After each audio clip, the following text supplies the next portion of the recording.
Hello!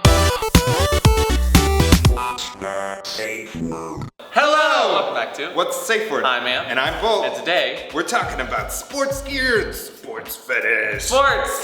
Balls! Holes. You dunk those holes? Is that how sports work? You dunk holes? I think that's the goal! No. In lieu of today's topic, we have a special camera. The side-eye camera. Because sports have like multiple angles and then like an instant replay. Yeah. And really that's just an excuse so we can have side-eye cameras. We'll add the makeup filter to this one all the time.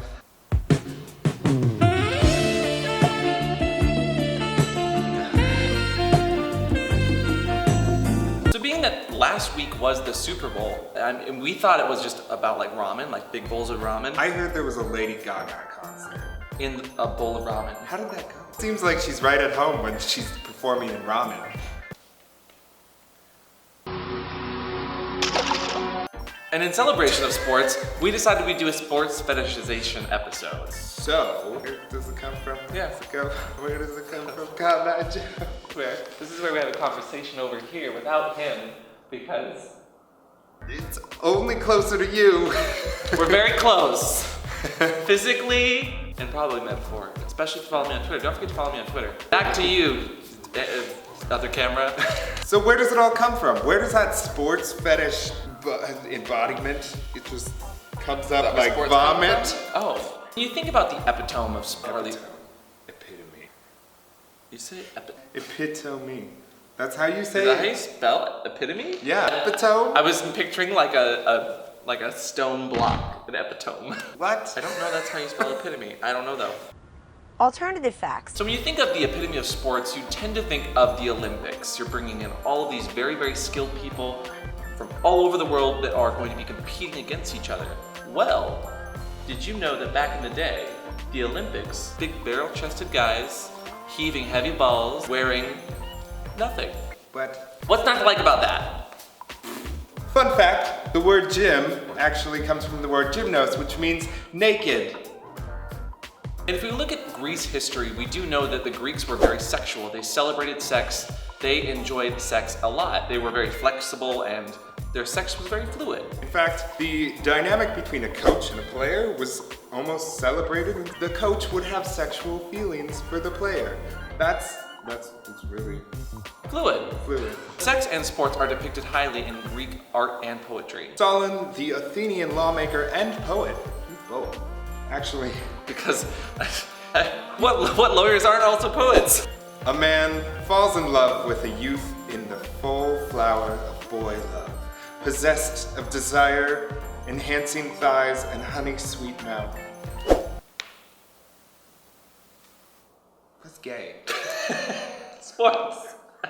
Sports! Why do they call it a touchdown?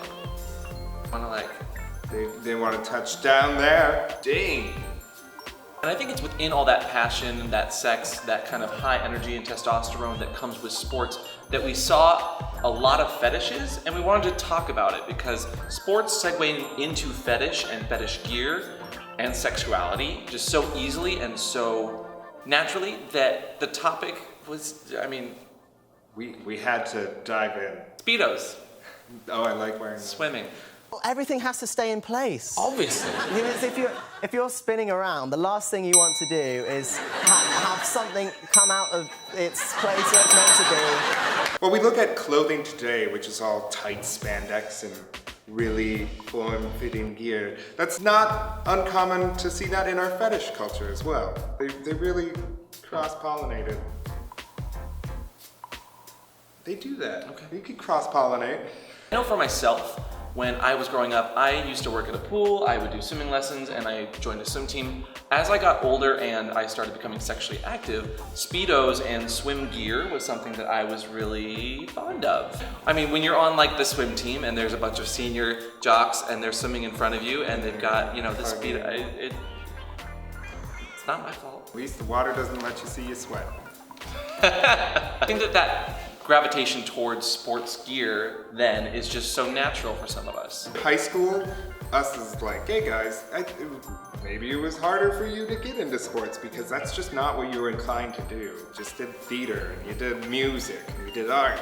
And jock culture was just not where you belong, so you should put it on a pedestal. I was this captain of the swim Shut team, up. and But I'm I just was saying, soccer, this is me. This and- is me. I put sports on a pedestal because I thought it was hot. I did. I was on the CCTV filming that just like this. We used to zoom in when no one was watching. You're like the trope. You are a gay theater kid trope. And there's nothing wrong with that. Sports! On the page of tropes, I think that the whole coach-player dynamic is something that's played out in a lot of like fan fiction, erotic fiction, as well as some movies. As is the star jock athlete. The underdog trope. Oh, that's a trope. Yeah. Leave your favorite trope in the comments below. It's a sports trope. And along that same line, I think it's interesting that that underdog, that kind of nerdy gay kid in high school has taken and almost reinvented the jockstrap, for instance, or the singlet, and now we see those sports gears as something that are widely sold to gay culture and kinky culture and fetish culture. When you look at and you think about fetish sports gear, what comes to mind? Singlets, jockstraps, Shoulder pads. shoulder pad. I have a pair of shoulder pads. Feet or like sports shoes, so like soccer cleats, uniforms, jerseys. Knee-high socks. And let's be honest, they're sexy. They're form-fitting. They're made for muscular or muscled people. What are you doing? I don't know. And the gear in turn can be used in fetishes. Like you can take a jockstrap and you can gag a person. Sure. You You can take a singlet and you can wrestle in it.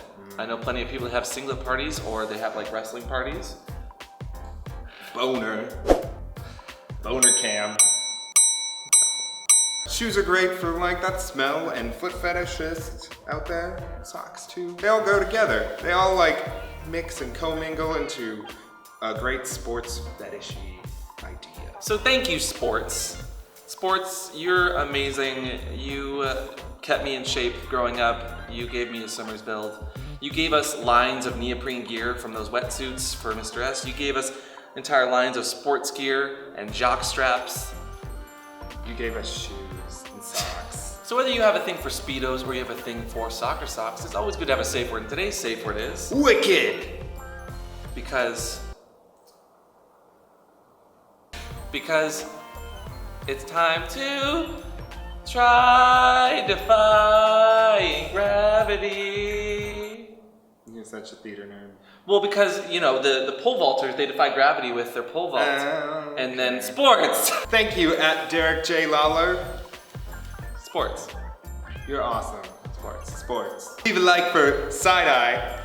Leave a comment down below of your favorite sports-related gear or piece of fetish paraphernalia. Don't forget to subscribe to What's a Safe Word. We'll see you next time.